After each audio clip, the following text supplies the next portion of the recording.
السلام علیکم friends, welcome to کتاب نگری یوٹیوب چینل۔ کتابوں کی نگری میں خوش آمدید۔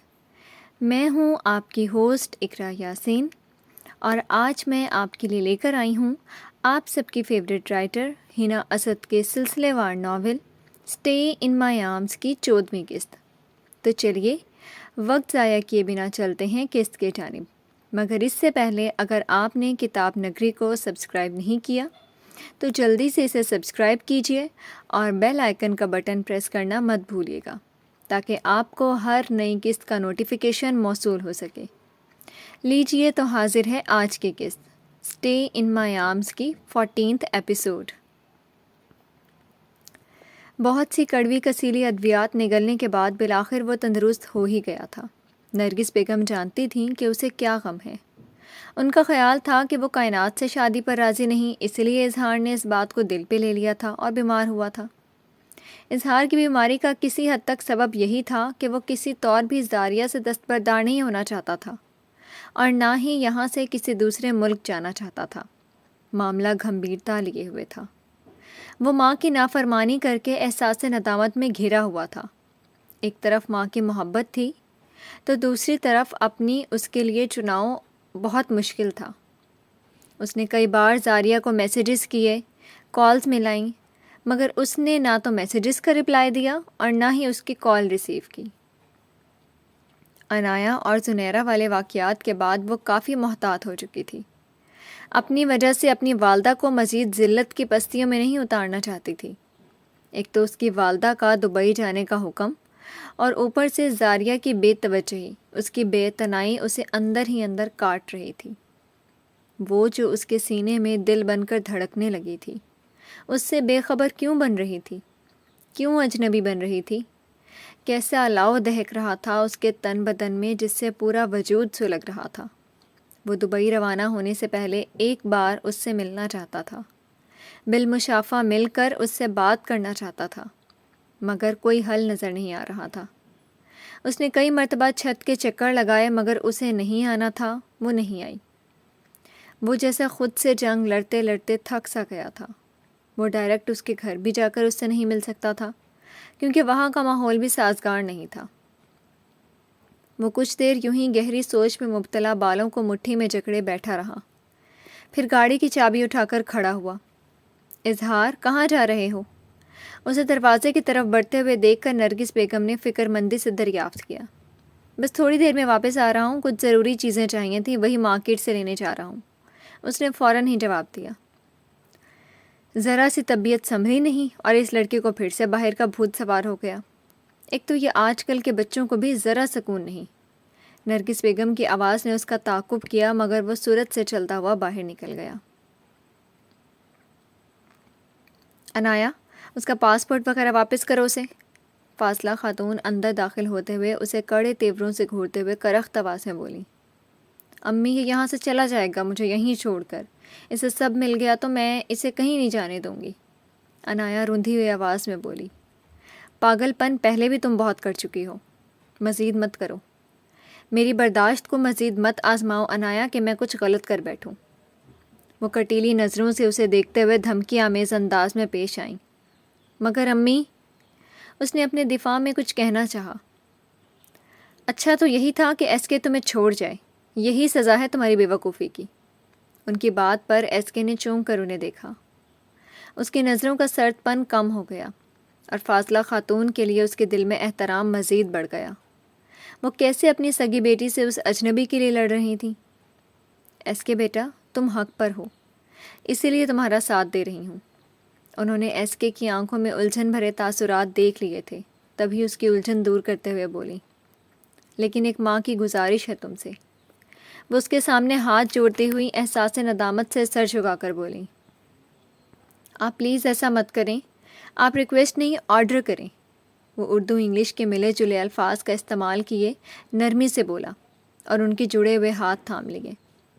میری اور بھی بیٹیاں ہیں، اس نے جو کیا اس کی وجہ سے ان دونوں کی زندگی بھی خراب ہو جائے گی۔ ہو سکے تو اسے اپنے ساتھ لے جاؤ۔ ان کے ضبط کا پیمانہ لبریز ہوا تو وہ بھیگی آواز میں کہتے ہوئے پھوٹ پھوٹ کر روتی۔ ایس کے کی آنکھیں حیرت سے پھیلیں۔ اس نے فاضلہ خاتون کے ہاتھ چھوڑ دیے۔ انہوں نے آس بری نظروں سے اسے دیکھا، جبکہ عنایا بھی ساکت سے کھڑی اس کے فیصلے کی منتظر تھی۔ ہر گزرتا لمحہ اس پر بھاری تھا، دل ڈوبنے کی کاغر پر تھا۔ فاصلہ خاتون کی دگرگوں حالت دیکھ کر ایس نے گہرا سانس لیا۔ وہ بینک سے باہر نکلی تو اس کی کلیگ نے باہر چل کر کیفے میں کافی پینے کا پروگرام بنایا۔ اگرچہ اس کا من نہیں تھا، لیکن وہ ان سب کا دل رکھنے کے لیے اس کے ساتھ چل دی۔ وہ ابھی باہر روڈ پہ نکلے ہی تھے کہ ایک گاڑی زن کر کے اس کے پاس آ رکی۔ گاڑی کے ٹائروں کی چرچراہٹ کی آواز دور تک پھیلی۔ وہ 2 قدم پیچھے ہوئی، اس کے قدم وہیں تھم سے گئے تھے۔ دل میں ایک انجانے سے خدشے نے سر اٹھایا، اور اگلے ہی پل اس کا خدشہ سچ ثابت ہو چکا تھا۔ ایکسکیوز می زاریہ جی۔ اظہار گاڑی کا شیشہ راؤنڈ کیا اس کی جانب دیکھتے ہوئے مخاطب ہوا۔ اس کا دل پہلے چند پل کے لیے رکا تھا، پھر یکبارگی سے دھڑکنے لگا۔ چہرے پر زردی سی کھل گئی تھی۔ اپنے کولیگز کے سامنے اس کا یوں بیچ چوراہے میں اسے مخاطب کرنا۔ زاریہ نے خوفزدہ نگاہوں سے اسے دیکھا۔ وہ دھیما سا مسکرایا اس کی اڑی ہوئی رنگت دیکھ کر۔ کہاں جا رہی ہیں؟ وہ خاصا بے تکلفی سے گویا ہوا۔ اس کی کولیگز اس انتہائی ہینڈسم سے شخص کو دلچسپی سے دیکھ رہی تھی، تبھی وہ ان کی جانب متوجہ ہوا۔ Hello, she is my first cousin and my name is Izhar Durrani. یقیناً آپ کو زاریہ نے میرا تعارف تو کروایا ہی ہوگا۔ اس کے انابی لبوں پر مسکراہٹ دیکھ کر زاریہ کا دل جیسے دھڑکنا بھول گیا تھا۔ اسے لگا کہ اس کے لیے دیے انداز پر ان کے رشتے کا راز فاش نہ ہو جائے۔ تبھی وہ رسماً سا مسکرائی۔ آپ نے یہاں آنے کی تکلیف کیوں کی؟ بظاہر وہ مسکرائی، مگر اس کے الفاظ کی کاٹ وہ واضح محسوس کر سکتا تھا۔ آپ تو بہت بزی رہتی ہیں، ہم غریبوں کے لیے وقت نہیں آپ کے پاس، تو سوچا خود ہی جا کر آپ کی خدمت میں حاضر ہو جاؤں۔ معذرت خواہ ہوں اگر آپ کو میرا یہاں آنا ناگزیر گزرا ہو۔ اس کا انداز اور لہجہ دونوں غیر سنجیدہ تھے۔ اس کی کولیگز کے لبوں پر بے ساختہ مسکراہٹ پھیل گئی۔ تم لوگ ایسے ہی مزے کی گفتگو کرنے کے عادی ہو؟ ایک دوست نے ان کی آپسی گفتگو سے محظوظ ہوتے ہوئے استفسار کیا۔ محبت میں سب جائز ہے۔ اظہار کھل کر مسکرایا۔ اینی وے، زاریہ ساتھ چلو، کچھ ضروری کام ہے۔ وہ یکدم ہی اصل مدعے کی بات پر آیا۔ زاریہ کی ہتھیلیاں پسینے سے بھیگ گئیں۔ ہم سب کیفے جا رہے ہیں، کافی کا پروگرام بنایا تھا، زاریہ نے اسے ٹالنے کے لیے بتایا۔ ارے زاریہ، کیوں تم اظہار بھائی کی پیشکش کو ٹھکرا رہی ہو؟ دیکھو نا کہ تمہیں لینے آئے ہیں۔ کسی کا دل توڑنا اچھی بات نہیں۔ ہم لوگ پھر کسی دن کا پلان بنا لیں گے۔ اس کی ایک اور کولیگ نے اسے اظہار کے سامنے ہتھیار ڈالنے پر مائل کیا۔ وہ بہت بے بسی سے ان سب کو دیکھ کر رہ گئی۔ اس نے اچٹتی سی نظر اس پر ڈالی جس کے لبوں پر فتح مندی کے سرشار مسکراہٹ بکھری ہوئی تھی۔ وہ اس کی مسکراہٹ پر سلگ اٹھی۔ دل چاہا اس کے جھوٹ پر اس کا منہ نوچ لے۔ اسے غصہ تھا اس کی والدہ پر، جنہوں نے 1 کی 4 لگا کر پورے محلے میں انہیں ذلیل و رسوا کر دیا تھا، مگر موقع کی نزاکت کو سمجھتے ہوئے اس نے اپنے دوستوں سے الوداع لیا اور آ کر فرنٹ سیٹ پر اس کے ساتھ بیٹھ گئی۔ اظہار نے گاڑی آگے بڑھا دی۔ وہ اس کی طرف دیکھے بنا کھڑکی سے باہر دوڑتے ہوئے مناظر پر نظریں مرکوز کیے نہ جانے کیا تلاش کر رہی تھی۔ اظہار نے گاڑی ایک عالی شان ہوٹل کے سامنے روکی۔ مجھے تمہارے ساتھ ہوٹلنگ کا شوق نہیں۔ کوئی کسر چھوڑ دی تھی تمہاری والدہ نے محلے میں ہمیں بدنام کرنے کی، جو باقی کسر تم اپنے طنز کے تیروں سے نکالنے یہاں پہنچ گئے؟ میرے دل اور زبان پر تمہاری محبت کے سوا کچھ نہیں۔ زاریہ، تم بادلوں کی اوٹ میں چھپتا ہوا وہ چاند ہو جو 14ویں کا ہو یا 21ویں کا، اپنے سحر میں مبتلا کر دینے کے لیے کافی ہو، اس نے نہایت شائستگی سے کہا، جبکہ زاریہ سلگتی ہوئی نظروں سے اسے دیکھنے لگی۔ 2-4 روز کی بڑھی ہوئی شیو، چہرے پر بیماری کے اثرات واضح دکھائی دے رہے تھے۔ آواز میں نکاہت اور سیاہ گہری آنکھوں میں محبت کی قندیلیں روشن تھیں۔ دیکھ رہی ہو نا کیا حال کر لیا اس دیوانے نے تمہارے عشق میں؟ وہ بہت معصوم انداز میں اس کے بغور جائزہ لینے پر مسکرایا۔ وہ فی الفور نظریں چرا گئی۔ اظہار نے گاڑی آگے بڑھا دی۔ کچھ فاصلہ مزید طے کیے اب وہ ایک پارک کے سامنے آ رکے۔ غروب آفتاب کا نظارہ بہت دلکش تھا۔ پرندوں کے غول اڑان بھرتے اپنے گھروں کو واپس لوٹ رہے تھے۔ ٹھنڈی خوشگوار ہوا چل رہی تھی۔ ایک تیز ہوا کے جھونکے نے زاریہ کا آنچل اڑایا۔ وہ یکدم چونک کر قدرے بوکھلائے ہوئے انداز میں اپنا دوپٹہ درست کرنے لگی۔ مقابل کھڑے اظہار کے نگاہوں میں گرمی شوق نہایت شدت آمیز تھا۔ وہ اس کی تپش زدہ نگاہوں سے کانپ کر رہ گئی۔ پنک اور پستہ رنگ کے امتزاج کا دھاگے کی کڑھائی والا سادہ سا سوٹ پہنے وہ اس کے حواسوں پر چھا رہی تھی، جبکہ اس کے تیوروں سے خائف تھی۔ محبوب چاہے جیسا بھی ہو، محب کے لیے اس سے بڑھ کر حسین اس دنیا میں اور کچھ نہیں ہوتا۔ یک طرفہ محبت کا سفر بہت کٹھن ہوتا ہے زاریہ۔ جانے سے پہلے میرے ہاتھ میں امید کا کوئی جگنو تھما دو، جس کے سہارے میں باقی ماندہ زندگی گزار سکوں۔ وہ بولا تو اس کے لہجے میں جیسے صدیوں کی تھکن سمٹ آئی تھی۔ وہ تو اس کے جانے کے لفظ پہ ہی اٹک کر رہ گئی تھی۔ کچھ محبت کی داستانیں ایسی ہوتی ہیں جو کبھی تکمیل کو نہیں پہنچتی، سینوں میں دب کر رہ جاتی ہیں۔ شاید ہماری محبت بھی ہمارے دلوں میں دفن ہو جائے۔ وہ بولا تو اس کے لہجے میں جو کرب تھا، زاریہ کا دل ڈوبنے لگا تھا۔ جی چاہتا ہے اس آتش میں سب کو جلا کر راکھ کر ڈالوں جس آگ میں میں جل رہا ہوں۔ اس کے لہجے میں انتہائی شدت محسوس کیے وہ جھکی پلکیں تک نہ اٹھا سکی۔ وہ تو جیسے پتھر کی ہو گئی تھی، اپنی جگہ سے 1 انچ تک نہ ہل سکی۔ وہ جان چکی تھی وہ اپنی ماں کے ہاتھوں مجبور ہے، کیونکہ نرگس بیگم کی خصلت سے وہ بخوبی آگاہ تھی۔ وہ کسی طور اس کا اور اظہار کا رشتہ نہیں ہونے دیں گی۔ جس طرح ایک لڑکی اپنے والدین کی عزت کے خاطر اپنی محبت قربان کیے، ان کی پسند سے شادی کیے، انچاہے بندھن میں بندھ کر اندر ہی اندر گھٹ گھٹ کر ساری زندگی گزار دیتی ہے، ویسے ہی وہ فرما بردار لڑکے بھی اپنے والدین کی خوشی کی خاطر سر جھکا دیتے ہیں، اور اظہار بھی انہی میں سے ایک تھا۔ زاریہ، میری پہلی محبت تم ہو، آخری بھی تم ہی رہو گی۔ تمہاری جگہ کبھی کوئی نہیں لے سکے گا اس دل میں۔ ہم چاہے ملیں یا نہ ملیں، میرا دل صرف تمہارے لیے دھڑکتا رہے گا۔ کیا تم مجھ سے ایک وعدہ کرو گی؟ اس کے مدھم سوالیہ لہجے پر زاریہ نے چونک کر نظریں اٹھائیں اور اس کی آنکھوں میں دیکھا جس میں سرخ ڈورے نمایاں ہو رہے تھے۔ کیا؟ وہ فقط اتنا ہی بولی۔ آخری سانس تک اپنی زندگی میں دل میں میرے علاوہ کسی کو جگہ نہیں دو گی؟ وہ اس کا ہاتھ نرمی سے اپنی گرفت میں لیے بولا۔ میں جانتی ہوں ہمارا ملنا ممکن نہیں۔ وہ کچھ پل کو توقف کیے رکی، پھر بولی، کسی لڑکی کے دل کی سرزمین پر قدم رکھنے والے پہلے شخص کی محبت وہ تاعمر بھلا نہیں پاتی۔ میں نے وعدہ کیا آخری سانس تک تمہارا انتظار کروں گی۔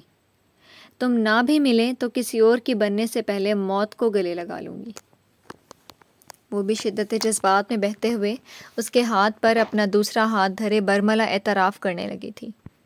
نہ جانے قسمت ان کے لیے کیا لکھنے والی تھی۔ یہ ان کی آخری ملاقات تھی، یہ قسمت انہیں دوبارہ ملانے کا ارادہ رکھتی تھی۔ یہ تو آنے والا وقت ہی بتائے گا۔ پلیز مجھے گھر چھوڑ دو۔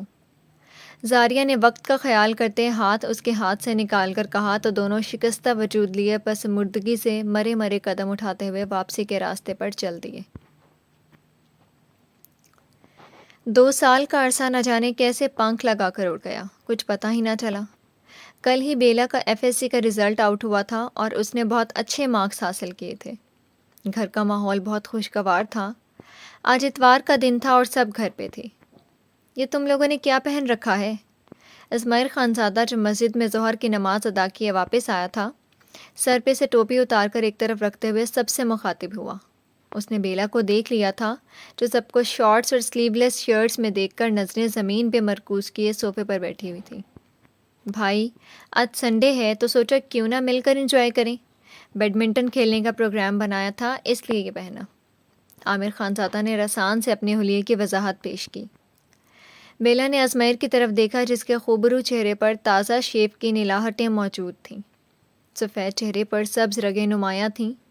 سیاہ شلوار قمیض میں ملبوس و نظر نہ لگ جانے کی حد تک وجیح دکھائی دے رہا تھا۔ ٹوپی اتار کر رکھنے سے اس کے بال پیشانی پر بکھر گئے تھے۔ بیلا کے دل نے خواہش کی کہ ہاتھ بڑھا کر اس کے بکھرے بالوں کو چھو کر سنوار دے، مگر وہ دل کی خواہش کو دل میں ہی دبا گئی۔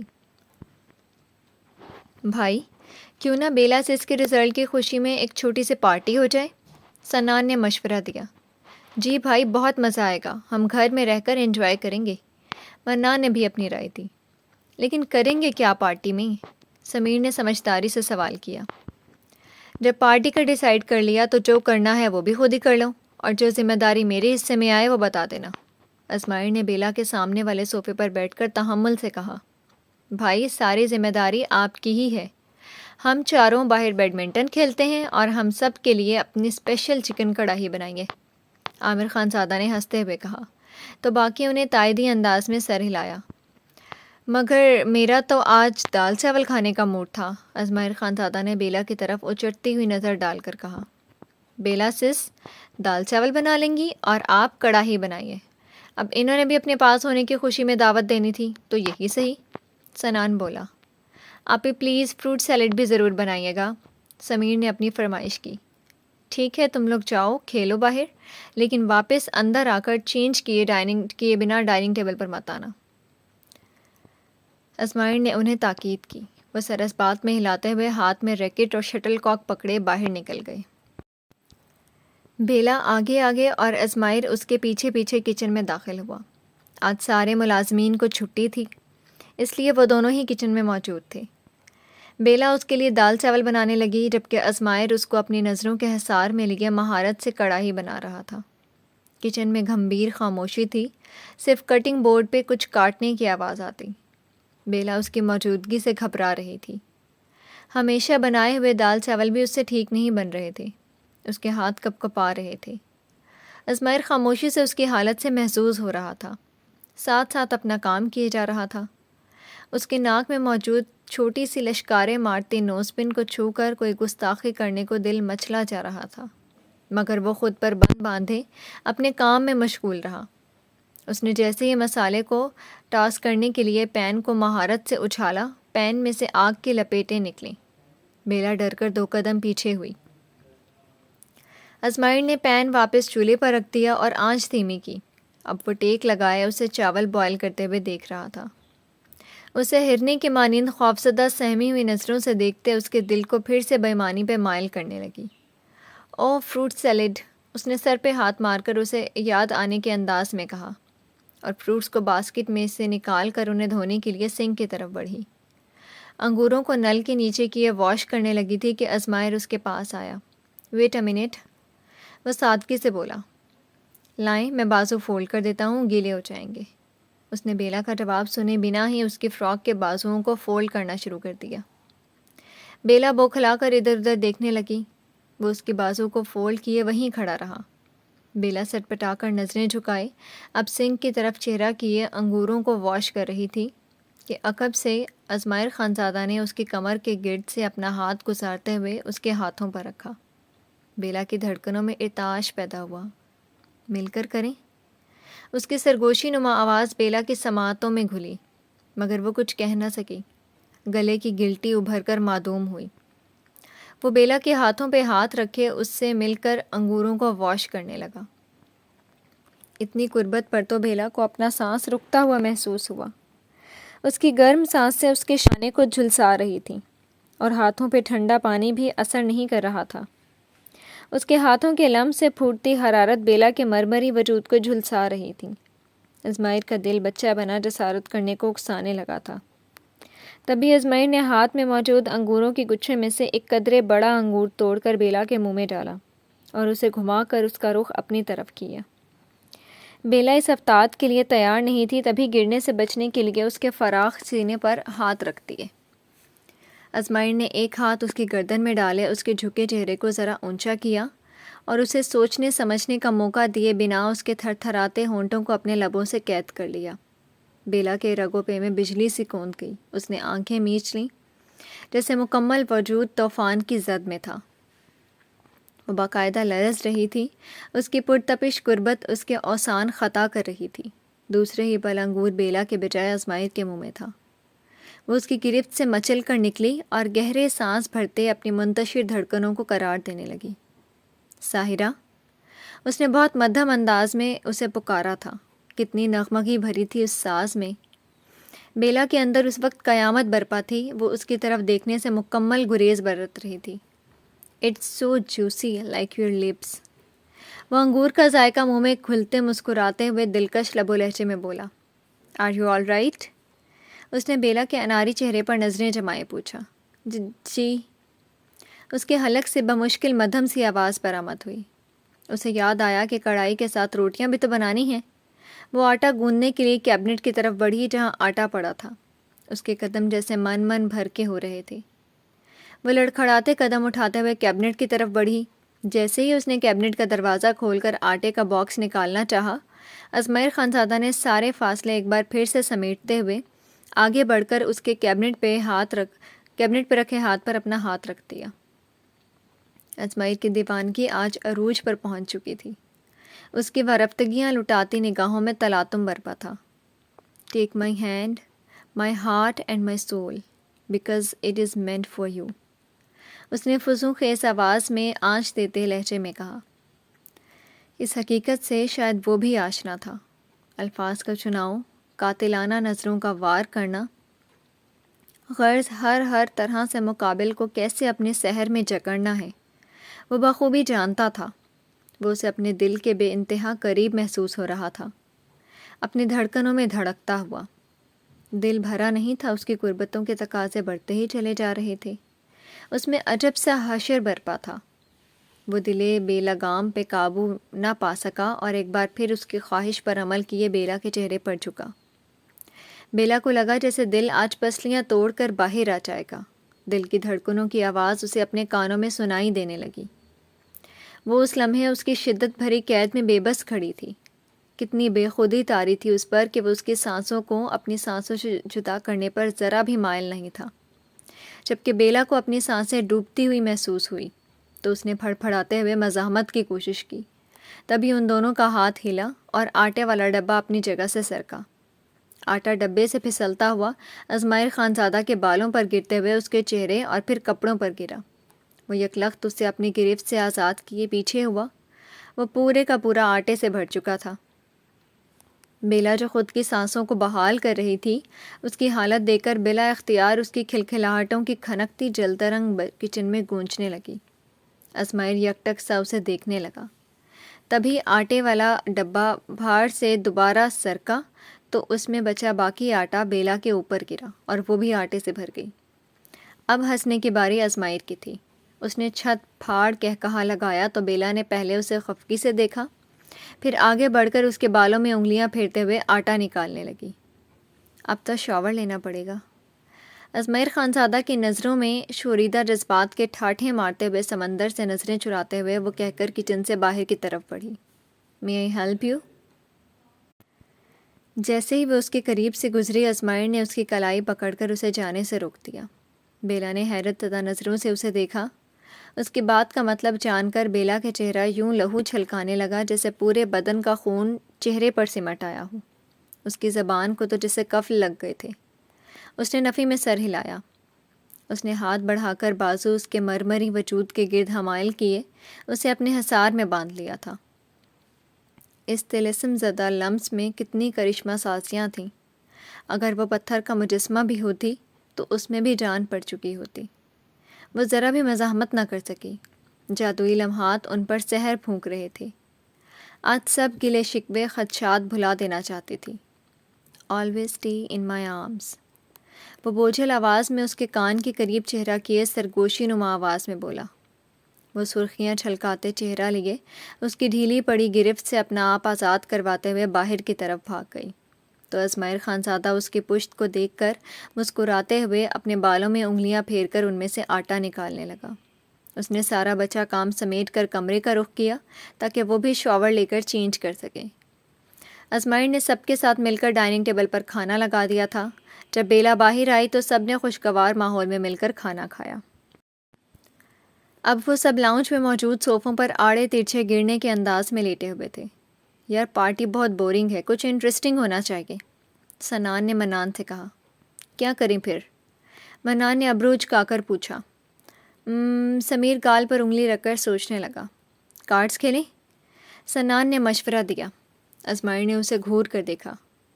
بھائی لوڈو کھیلتے ہیں. عامر پچھلی بات کے اثر کو زائل کرنے کے لیے بولا، عامر بھائی آپ اپنے ماؤتھ آرگن پہ کوئی پیاری سی دھن سنائیں۔ سمیر نے سوچ کر مشورہ دیا، خالی دھن سے کیا ہوتا ہے، ساتھ گانا ہو تو مزہ بھی آئے۔ عامر نے سنان اور منان کو آنکھ سے اشارہ کیا ازمائر کو منانے کے لیے۔ بھائی پلیز اب گانا سنا دے نا، وہ دونوں بیک وقت ازمائر کی طرف دیکھ کر فرمائشی انداز میں بولے۔ بہت پہلے کی بات ہے، کالج ٹائم میں وہ سب چلتا تھا، اب مجھ سے نہیں ہوگا، کچھ اور سوچو، اس نے جان چھڑانے کے انداز میں کہا۔ بیلا سس آپ ہی کہیں نا بھائی کو۔ بھائی آپ کو چاہیے بیلا سس کے اچھے رزلٹ پر اسے کوئی گفٹ دیں، اور کچھ نہ صحیح گانا تو سنا ہی سکتے ہیں، عامر نے کہا۔